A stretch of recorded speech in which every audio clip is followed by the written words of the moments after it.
Welcome back to Venshon Denshon, my YouTube channel. And today, my amazing guest is someone who I've been friends with since I was in year 11 in high school, the incredible Lisa Stewart. Lisa, welcome to the channel. Hi, Jess. Yay. Thank you for inviting me. So kind. So it had to happen. It had to be. There are so many things I want to dive into with you, Lisa, because you have, of course, your career as a musician and as a visual artist, and I want to dig into all of that. But I am going to start with my normal question, which is, if you think back on your career, what are a few of the really most memorable concerts and why are they memorable to you? And then I'm going to say a couple of the ones of your concerts that are memorable to me, but you go first with the ones of your concerts that are memorable to you. Okay. I'm just thinking, I'll go backwards, sort of time-wise. I think the most recent memorable concert is when the quartet I play with, Acacia Quartet, we did the whole of Lyle Chan, an AIDS activist's memoir and music in Vancouver at the Queer Arts Festival. And it's a piece that Lyle Chan wrote when he gave up composing to become an AIDS activist. He used to smuggle the drugs into Australia in the 1980s, 90s. And we got to play this in one go. To play it in one go is pretty much a 2-hour non-stop concert. And Lyle speaks in between each movement. And in this occasion, we had a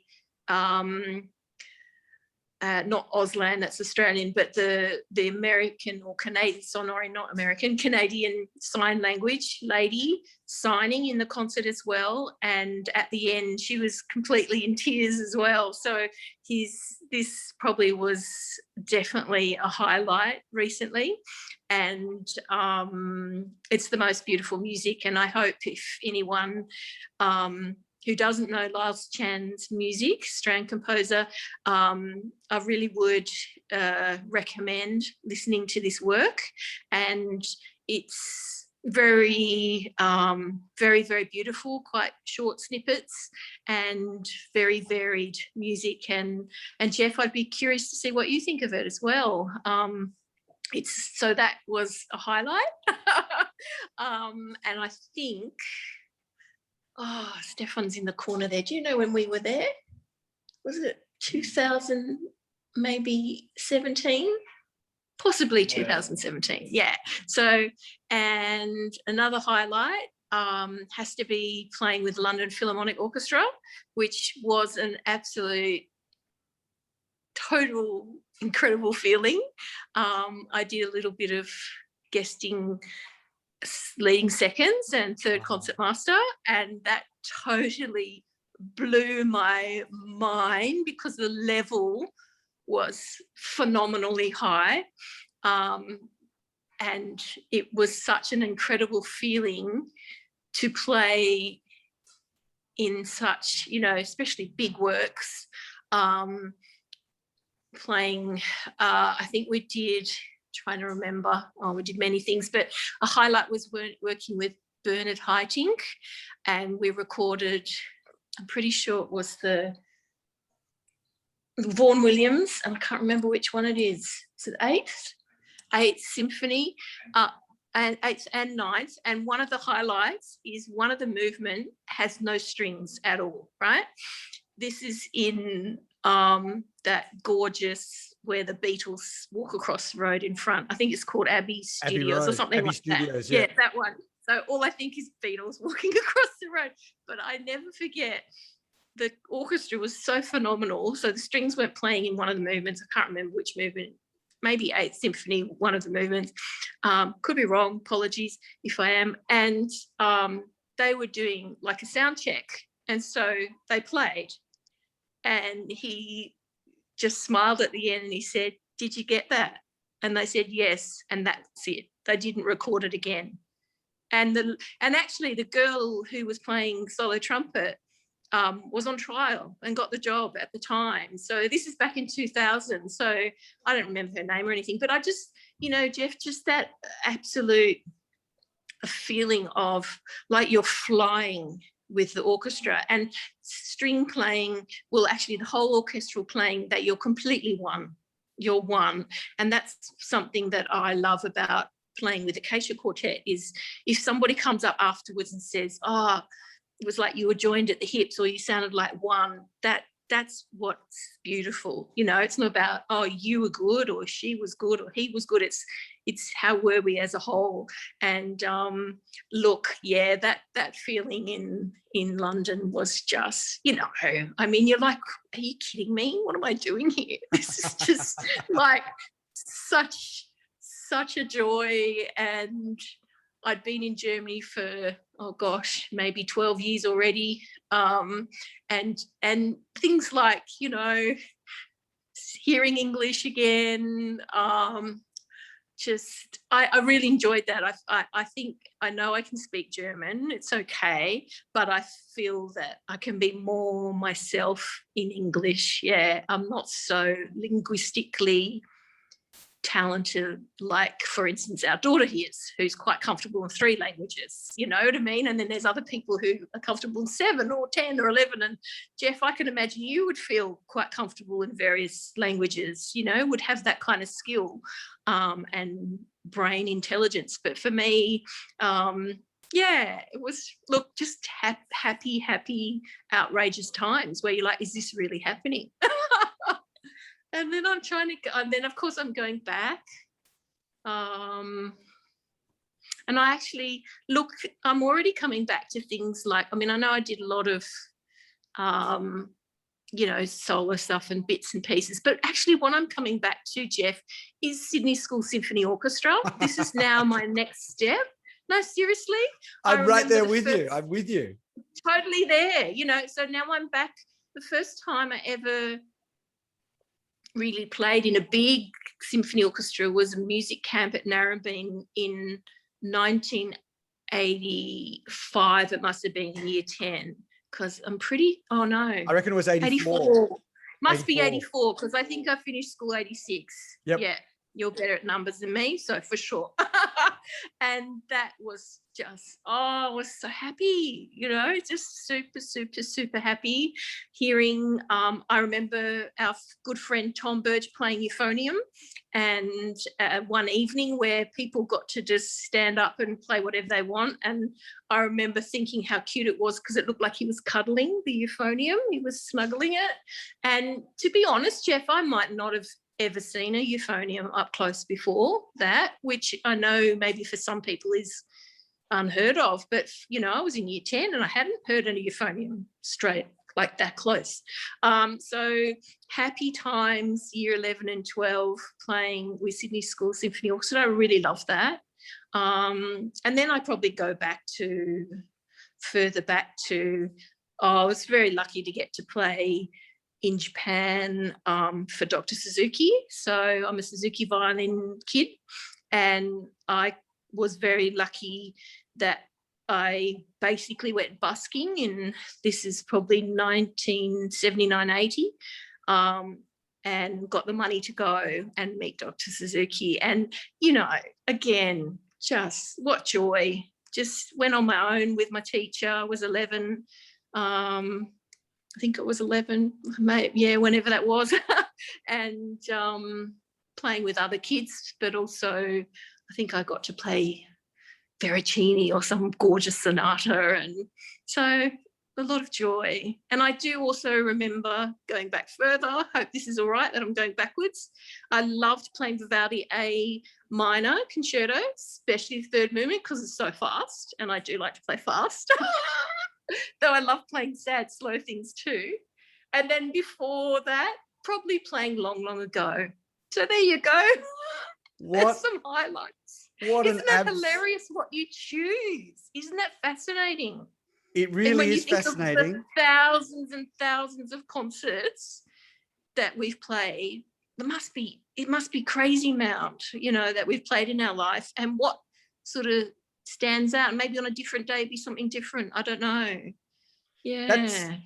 that's a little bit why I asked this question, and the answers people have given me have been really fascinating. And Yes. it's interesting the different connections people make. And now I want to make a few Yes. connections, because I Yes. also really look back very fondly on that year in '85, being the Sydney Schools Yes. Orchestra together, when you were the Yes. you were the you were the leader of the orchestra, and that was so much fun. Those Monday evening rehearsals and the tour, Yes. which I think we Yes. went pretty close to where you live now, actually, on that tour. We did, yes. I remember we did something like 11 concerts in 4 or 5 days. Like, it was amazing. It was a regional touring, and I loved it as well. I remember, we went to Dyslexia, and we probably went to Parks. We probably went to, we might have played in Orange. I don't know. Maybe we played in Canowindra. Who knows? I can't remember. But it was phenomenal. I can't say the word. Amazing. Was phenomenal. It's a different word. Yeah, and that another one. thing I remember really clearly, I can't remember where, it was probably when we were in first year at the con, but I remember you playing the Khachaturian. And maybe it was even when you were still in high school, but I just remember you were like this this meteor on the violin. It was something like, whoa, look at it go. It was such an exciting play. And of course, my dad was a huge fan of your playing as well. Yes. And I remember he got a bus to Queensland to hear me play Khachaturian with the Queensland Symphony Orchestra. Exactly. And that was so kind of him to do that. And yeah, I love that piece. I thought about mentioning that, but Sydney Schools got it there first. Yep. And that's actually a piece that I grew up listening to from a baby onwards. It was my mum's. She had a record with David Oistrakh playing, and who the Khachaturian violin concerto was written for, and Khachaturian conducting. And so I used to listen to it from pretty much baby onwards, and used to cry a lot in bed in the slow movement. And Mum would say, "What's wrong?" And I'd say, "It's the music." So, that for me, react emotionally very strongly to music. So Stefan always jokes that you could put different music on just to see me react within seconds, from to yay to whatever. But great piece.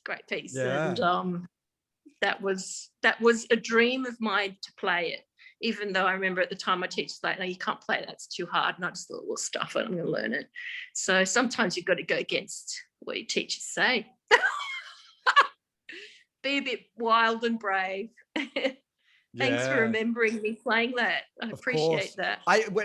Anytime if I hear the Khachaturian, if I hear I think Lisa straight away.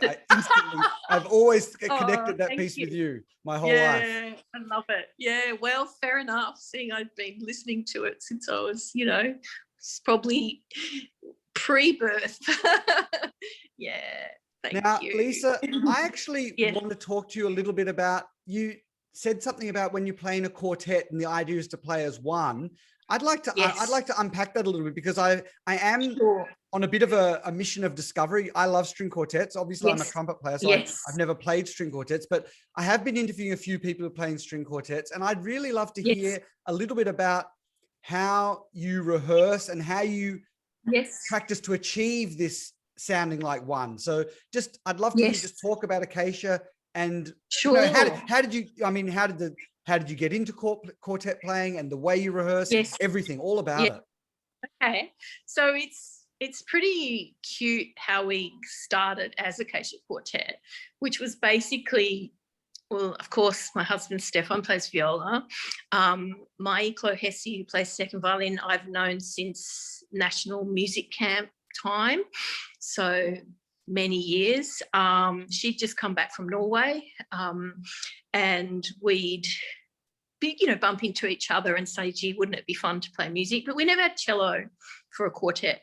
And then Steph and I lived renting in Manly for 13 years, and during that time, being we didn't have a car or anything, which we chose to do because in Sydney, close to the city, get ferry and everything. And so I never forget seeing this young lady with a probably 4 or 5 months-year-old little baby and a red cello case. And to be honest, I was sort of like, oh my gosh, that baby is so cute. So I'm checking out the baby. I'm like, oh, that baby looks just like Claire, our daughter, when she was little. And I'm like thinking, how on earth can I go and say hello?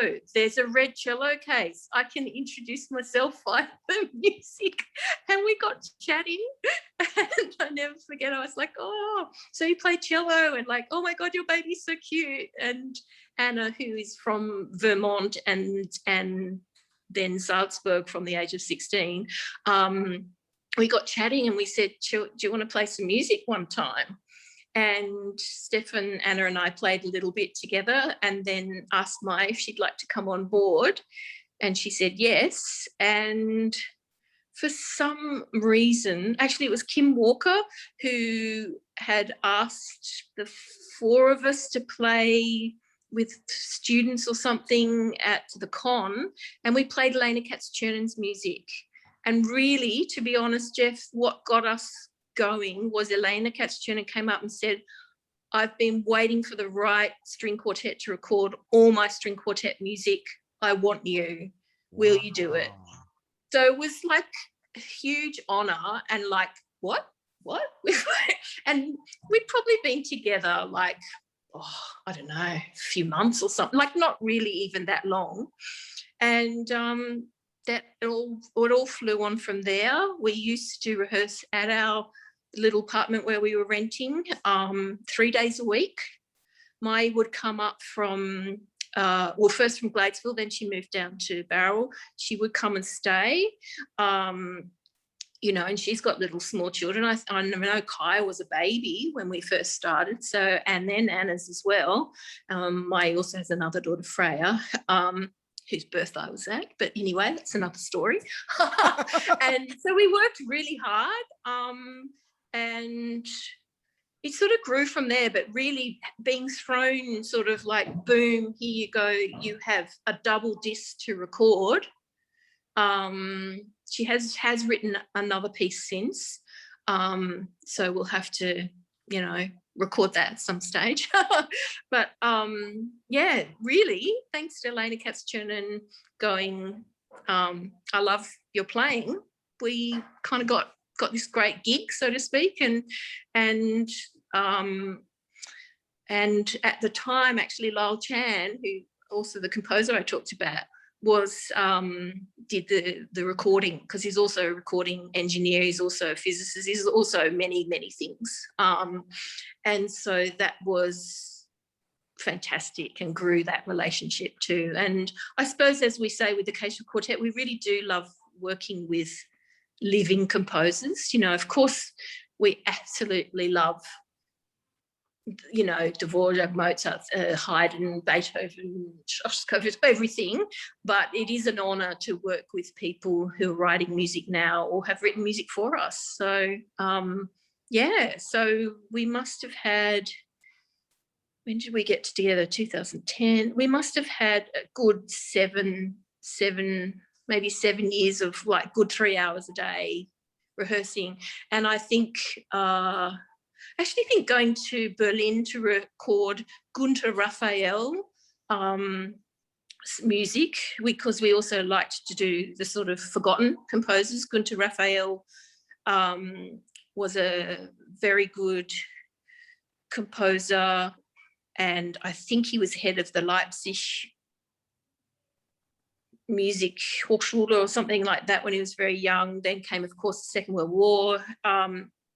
It sounds crazy, but thanks to tuberculosis, he survived because he was Jewish.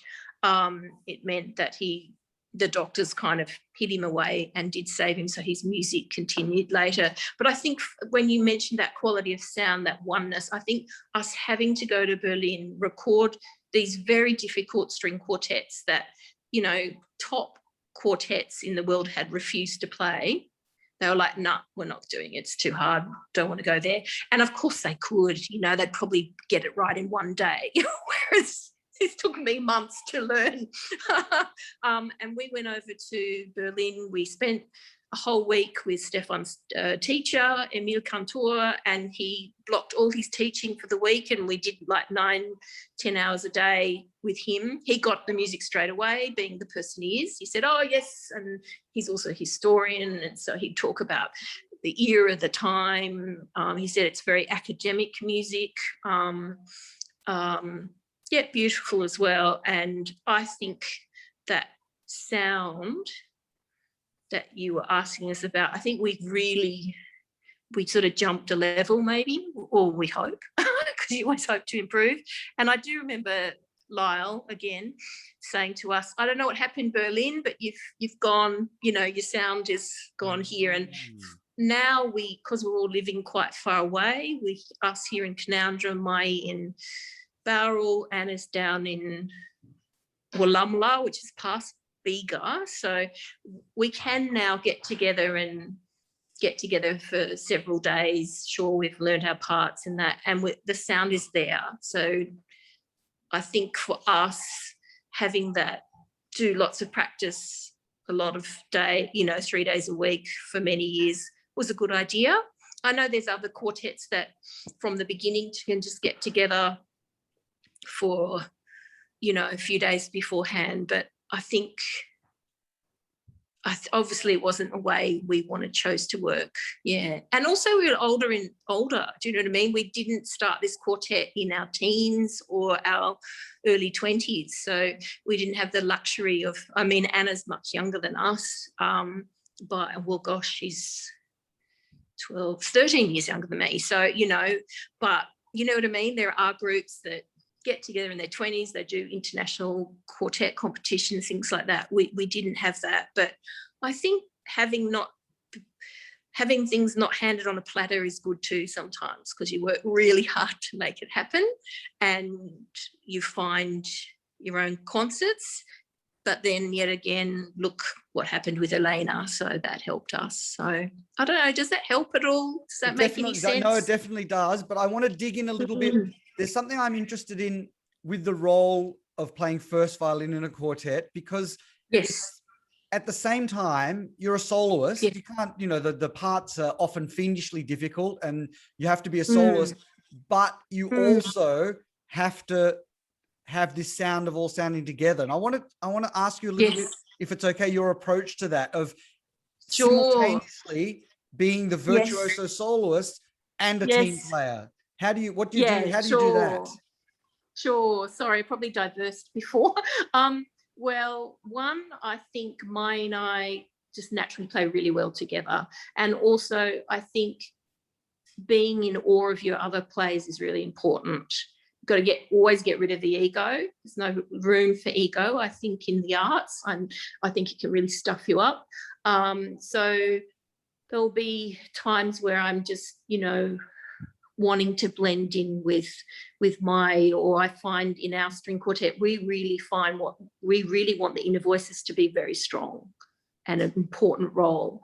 Anna, I'm so lucky to have someone like Anna who I can look at and she can read my face so well that if I'm like, shit, I've forgotten, are we in 4, are we in 8, are we in bloody, 9 over some crazy, number, and she'll just go, and I'm okay, I'm back there, because it's like my brain just ticks off sometimes. I'm just gone, and I think what's really nice for me is that my Stefan and Anna, we'll do our rehearsals and, I might be nervous and go, oh, I can't play it that fast, and we'll have to, be steady. But they know to let me do my thing, so to speak, in the concert, because I play much better for an audience, always.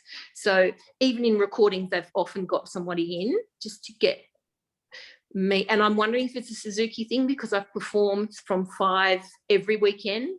It's so natural. I wonder if it's that. But to have them go with that, it's such an honor, because it doesn't make you also feel, I think when I was younger, sometimes I feel really stupid because I think, oh man, I'm stuffing it up, I'm doing something wrong. Yes, maybe the concert went really well, but you're sort of embarrassed by these little things. Whereas, if Mai will just say, will go with whatever bowing you do in the concert. You know, she'll be like, just be free. And to have that, Jeff, it's an incredibly beautiful thing, and it makes you feel like maybe if you're an acrobat and you had to do all these spins and tumbles, it's like they've got you there, you know what I mean? You're safe to be yourself. And also I think how other people describe it is they would probably say, if you're a first violinist, you have to be really brave and you've just got to go for it. You've just got to get it. And I mean, I can hear my mum's voice going, just get it. It's that easy. Just get it. Boom. You know, so I don't know how to do preparatory or whatever the word. I don't know how to do the sort of maybe, how would you call it? Losing my words. The word for, like, I suppose like maybe a conservative way of learning, where you are in position and you stay there and you find your anchor notes and that's how you get there. I'll just go, you know what I mean? So I think if I don't trust that sort of intuition or that instinct, then I'll stuff it. Yeah. So I don't know if that's too weird. That's not weird at all, But, Lisa. That's exactly what you've. It's just like, and for me, it's like even in rehearsals, it's hard to, you know, play under, or I don't know how singers do it, for instance, where they say, oh, I've got to save my voice. Like, I find emotionally I can't do that at all. So it's tiring, because you know what it's like. If you put everything into it, you can get tired. But I suppose maybe that oneness of sound, or that quality of sound you mentioned before, also comes with, yeah, one, respecting your other musicians, loving their sound, not being an ego, like it's all me, because there are quartets, I think, out there, not that I can name them, but sometimes you hear a recording, you think, oh, it's just the first violin. Where's the viola? Where's the second violin? Where's the cello? You know what I mean? I think that's what's interesting. Like, if I hear Stefan practicing his parts, sometimes I think, what piece is that? Like, because I'm such a melody head, you know, which is maybe like being a singer, I don't know. But there are times where if I get something suddenly really, I'm like, what's happening? And it goes, you've got my part now. And I'm like, oh, my rhythm isn't really, you know, rocking on, or I'll have some double stop thing and I'll go, oh, I don't know about this. And Mai's going, that's my part now, and I've got yours, you know. And then, you know, a viola part, you're like, whoa, I don't know. You could seriously have a guessing game of like really famous parts of string quartets, just the viola part, you know, not the melody line. And I mean, good luck to you, because even though I've got a good ear, I think that's tricky. Yeah. But maybe for you as a pianist, you know, maybe it's, you hear it another way again, you know, because you're playing all the voices, aren't you? Well, I wouldn't really say I'm much of a pianist. I'm more of a hack. I'm a failed pianist who just dabbles a little bit. But there's a few things you said that are really interesting to me. And I wonder, when you say you can't practice in a certain way, I wonder whether you did that practice when you were a little girl with the Suzuki method. And I want to dig into a little bit something. First of all, for me, my relationship with Suzuki is I didn't know very much about it. Of course, I knew that some of Australia's finest string players are Suzuki, have Suzuki background. A lot of the players in the Australian Chamber Orchestra, a lot of players in a lot of orchestras, yourself, of course. But growing up, I had a kind of not a prejudice, but I didn't really, I thought, oh, Suzuki, it's just rote learning. It's not, it's this, it's that. Yeah. Then my kids started learning Suzuki and I saw the full package of it, of what it really entails. Yeah. And I think it's wonderful. But I wonder whether you could talk a little bit about that, making that jump, because I remember when you first started playing with us in orchestras, your facility and your ability to play was far, far ahead of your ability to be able to read, you know, to be able to play the parts in the orchestra. So maybe, but first of all, I want to say you did give me exactly what I wanted to hear about the quartet, and those non-ego, the respect, the hearing the inner voices and the trust and all of that. It's exactly, Yes. exactly. So you definitely answered my question there. And now my Oh, next good. one Thank you. is about Yes. being a Suzuki violinist and, you know, a Yes. completely fully actualized Suzuki violinist Yes. and making that jump. What was that like for you? Sure. And what are your thoughts? So the first thing I want to say, and to anyone who's out there listening, just because I wasn't a good reader of music doesn't mean all Suzuki players are. So for someone to think of somebody who was around at the same time as me, and I admire her violin playing greatly, is Heather Cottrell. Now she leads the seconds of the Bayerische Rundfunk, right? Now this is a girl woman, lady, you know, nowadays, who is also a top, you know, I don't know if she did physics or something amazing at uni, and she could always read. Again, my friend Nicole Forsyth, who used to sit next to me at Sydney Schools Symphony Orchestra, phenomenal sight reader. So I'm quite dyslexic, Jeff. I don't know if you know that. So it's something I didn't know, and I'm not blaming it for my reading, but there's part of me where it's like, you know, please know, not everyone is going to be a bad sight reader. And so for me, the music can move. When I look at music, it can move, it can flip. It's like reading books. It's not something that was detected early on. And probably because I did Suzuki and learned by ear so much, maybe that was something Mum never thought about looking into. You know what I mean? So the step was really hard, and I think, yeah, it's hard to know. When I think of technically, when I look through Suzuki pieces, I think, gosh, he's really clever with the, as you said, the agility or the technical stuff. And someone like Richard Tognoli, I'm sure he's a good sight reader, you know, or Zoe Black, you know, these are really, well, I think she was a Suzuki kid, could be wrong, or that amazing player, SSO lead seconds. I can see her smile anyway. You know, these are really, really bright people. So to be honest, the reading thing was pretty terrifying. I remember with Sydney Schools, I was pretty shocked to be put as concert master, because I thought, why am I sitting here when, you know, I'm struggling with the reading? So shouldn't I be at the back? You know what I mean? And it's funny because I look back and we did a lot of string playing, orchestral playing with William Primrose, the great violist, who people like Richard and myself got to have weekly lessons with, besides Hiroko, which is phenomenal and lovely. Also a very fast player. I remember that. If you Google his partitas on the viola, it's just nuts. And all I think is, oh, that's the cardigan he wore. You know, I didn't know he was some famous violist. I just thought he was a grandpa with a great cardigan. That's all I remember. And he always had like a cigar, I think. But anyway,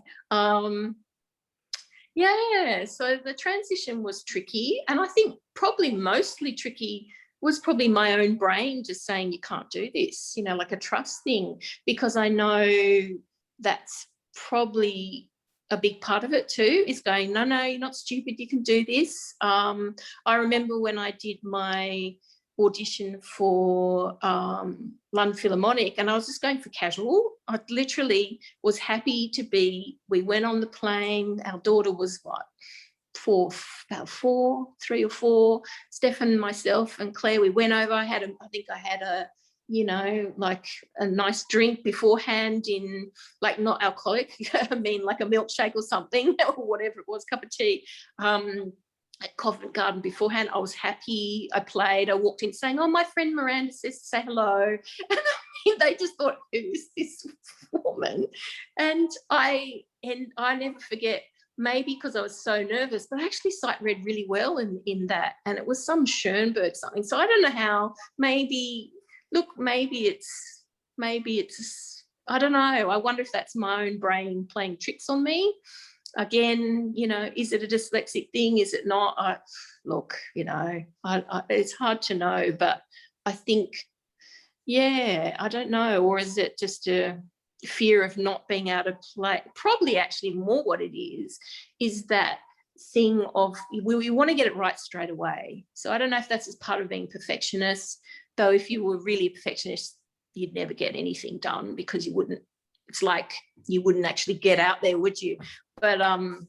But I think a part of me, even now, I hate sight reading in front of people because I feel so embarrassed that I haven't got it right straight away. So I feel like I'm letting someone down. Yeah, so look, that's probably a whole psychological thing that we'd have to delve into. And I don't really know if that's why, because I'm sure if you interviewed someone like Heather, who's phenomenal, or Richard, or these people, I wonder if they mentioned that too about reading. I don't know. It's I don't know interesting. if that helps. It would, no, I find it fascinating because in my work as a teacher, I've read quite a bit, and I've worked with dyslexic students, and I've done a bit of training, and I find dyslexia fascinating. I know more about them. Dyslexia has a maths cousin, dyscalculia, which is kind of like dyslexia, but for maths. And so I'm more... Yeah, where you flip the maths numbers? Well, it's not just flipping them. It's where things don't stick. It's where you can just having repeated it many times, where number facts don't stick, and you need to learn them in different ways and really explicitly and carefully. Wow. But what I find that sounds actually exciting to hear that, Jeff, because it makes me think, well, maybe I can learn my timetables because I still can't get them. And that rote learning never worked at school. So I wonder if you could teach me maths. I'm sure you could teach me maths better than I ever tried to understand. I'm not saying I have that, but it just sounds like it's nice to know there's other ways of learning. Well, there certainly are. There's this idea of multisensory learning where you don't just if we're going to dive down this rabbit hole a little bit in maths, where you first of all, where you actually build it with physical materials, and then you make a transition to representing it on paper, and then you have the numbers. So this idea of fun. Yeah, and it is a lot of fun, and it can be very successful. What strikes me though, hearing you talk about it, is just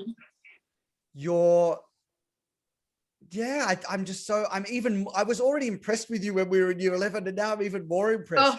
I mean, I had a vague idea that it was tricky for you because you mentioned it a few times, but the fact that you and well, just to let you know, the reason you were sitting in concertmaster is because you were the orchestra's concertmaster. That was your spot. There was no doubt about that. I mean, if you know, that was a what we would have to call a Selbstverständlichkeit. That was for sure. That had to be that way. But what I want to do now is one of my Venchon Denchon pivots, because were you already a visual artist when we knew each other as kids? How did that happen? What's that story? So I always loved art. I was always in awe of my sister, who was the sort of child who could just sit down and draw a horse out of her head perfectly, anatomically correct and everything.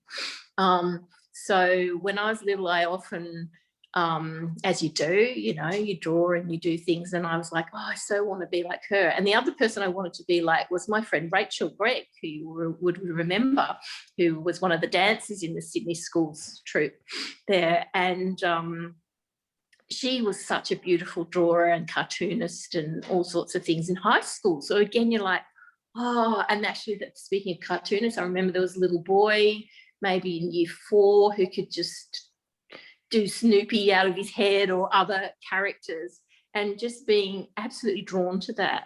And so I did art in the HSC, and I remember my teacher saying, you and your bloody violin, you should be doing art. So that was quite funny, which I didn't really even think of because I was so obsessed with violin anyway and music. But I always carried around a notebook and sketched. And then, Jeff, I was very unwell in Germany psychologically, and ended up in a clinic, and I did art therapy. And I'd probably say, to be fair, I'd say art totally saved me at a time of my life. I didn't realise that carrying around these little notebooks and stuff were sort of a way of letting out emotional stress, or I suppose life stresses that were happening to me. And I'm so grateful to that. And I remember when I played in an orchestra in Bonn before London, I remember they said, people would say things like, oh, if you ever went back to Australia, what would you do? You know, would you want to continue music? And I said, yes, but actually I really would want to go to art school. So my dream, my hidden dream sort of was to go to art school, which I did as a mature age student. I went to the National Art School in Sydney and actually majored in sculpture. Wow. And so what was fantastic about that was that you got to do, you know, it's kind of funny because part of me was like, oh, it'll be less stressful than music, and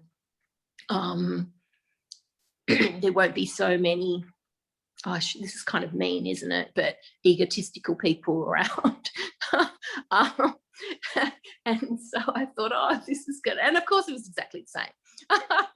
The same sort of, you know, and I'm not saying that people shouldn't have an ego, but I just know that, you know, it can get in the way, put it that way. And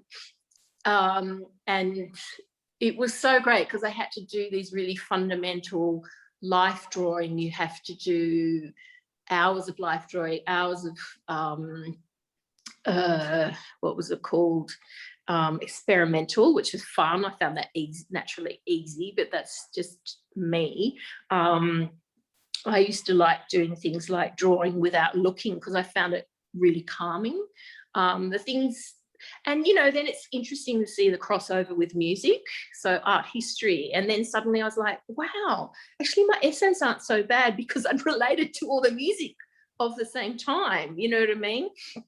Even though, again, I'd have that sort of, I suppose, my own under thing, thinking, oh, you're not very good at this and you only got a good mark because I felt sorry for you. You know, like always had a bit of a probably overcritical self-mind anyway. Excuse me, I'm swapping from chamomile tea and ginger ale. Isn't that weird? But they're both a nice sort of golden colour. That one, that's your ginger ale. Sorry, Nice. just to... I'm not used to talking so much, obviously, and then that's a nice chamomile. Anyway, sorry, Jeff. Yeah, it was amazing. It was fantastic, and I actually chose sculpture because I liked the people, and I found that they were really down to earth. And I mean, you had to do at the National Art School. You have to do in the first year. You have to do everything. You have to do painting. You have to do ceramics. You have to do printmaking, photography. And sculpture, and really in the end I went by where I enjoyed the people, which is funny, isn't it? I remember I thought if I do painting I might go actually completely nuts because I painted so fast and so quick. It'd probably be a good thing to do, but there was something where I thought, oh, this could really emotionally pull the rug from under me, if that sounds I don't know. Isn't it interesting that I went for sculpture where I found that people were grounded? Maybe that's a bit like playing violin in a string quartet, that you've got people around you who are grounded. I've never made the connection before. Maybe there is no connection. I'm not sure. But Jeff, that was a great thing for me to do. And I loved it. But I've always loved children's picture books. And I do remember, which is, you know, can be a little bit, it's a disappointment, you know, I suppose it's a shame, but I remember one teacher, I said, well, what about illustration? And that teacher said, oh, that's not art, that's not real art, you know. So that felt a little bit, reminded me a bit of, oh, that's how everyone used to pick on us Suzuki kids, because we did. Everyone, like, to be honest, when I started in 1974, we were some of the first people. You got a lot of people saying, oh, you all play like robots, you can't play the violin. There was a lot of, I suppose, nearly bullying about it, to be honest. And then I just thought, well, I don't think I play like a robot. No way. And isn't it interesting? I haven't sort of thought of that too. And I just think what a shame. It's sort of saying, well, folk music isn't music, you know. It's kind of weird, isn't it? Or jazz isn't music or something, you know, if it's not classical. But anyway, I was quite shocked by that comment, and didn't defer me. I used to just always be in awe of illustrators. And actually, when I was playing, you've got to say if I'm going on and on too much. I want you to keep going on. I want you to keep going. Okay, because if it's just, I want you to keep tell going. me to shut up. I was just remembering when I played with London Philharmonic, I was very fortunate to meet up with absolutely gorgeous woman illustrator called Jane Ray, who literally, when Claire was really little, I remember pushing around in a pram and I'd collect her wrapping paper, and one day I found out the name of who had done these beautiful, joyful artworks. I found it very uplifting. And so when I was sent a card or something from someone, and I was back in Germany at that time, and it said Jane Ray and her publishers. And so I just sent her some CDs of mine, and wrote a letter saying, I just want to thank you. You literally, you know, got me through a time of my life that was very difficult, and thank you. And she wrote back and she sent me all these books, and we became friends, and I stayed with her when I played with LPO. Isn't that amazing? And so I used to write, because I find writing I suppose, I don't even know if it's called journaling, but just writing whatever out in the morning, just get whatever things out of your head. And I remember writing for like 10 years, oh, my dream would be an illustrator. I want to be like Jane Ray. And then it happened. I mean, I'm not Jane Ray. Let's really put it out there. She's incredible. But, you know, it still happened in my unconventional way. It's like my unconventional fingerings. People think it's hilarious. I'll go 4, 4, 4, 4, 4, 4, 4, you know, but if it works. Yeah, so Lisa, your illustrations are amazing. They whenever you share them, and I say especially your bears, they just they melt my heart. I'm you know how you say you're in awe of people. I'm in awe of illustrators and artists that can, because not only because I can't do it myself, but with just a couple of strokes of a pencil or a pen, so much emotion can be expressed just with a line. I find it incredible. And your bears, they just. Oh, thank you. I appreciate that, because I think it's funny. I remember when I went to art school, or in a way as a mature age student, it was like I would say to people, I need another emotional outlet, because the violin is an emotional outlet, and it's like I needed more. It wasn't enough anymore. I needed more ways to let it out. And in a way, often when I draw a lot, it's because I'm sad, and then I'll feel better because I've let it out. So I don't think I've ever told that to anybody or say that, but it's nice if then someone picks up what you're feeling. And yeah, again, maybe it's just a way of getting something out of you, so to speak. Yeah. But also loving, you know, paper and textures and things like that. Yeah, I love it. Lisa, I've always thought you were amazing, and you're to me, you're just, it's incredible actually. And it's really interesting to hear you say that. And I think that people do, that is a very satisfying feeling if you, as a musician or as an artist, if someone picks up the actual emotional content. I mean, in the end, people hear something and they take what they take, and that's fantastic as well. But when you can have that distant communication with people, like you draw something and someone sees it, and that communication can take place, it's incredibly powerful. Well, thank you. It's interesting, isn't it? Because I suppose when I was little, I found sort of playing and performing on the violin easier than talking, because I could let out what I wanted to say that way better than, and I would improvise, which is really interesting that you came to it later. So I would quite happily just make things up. I don't know why I just did that, but I don't even know why I mentioned that, but there you go. Just came.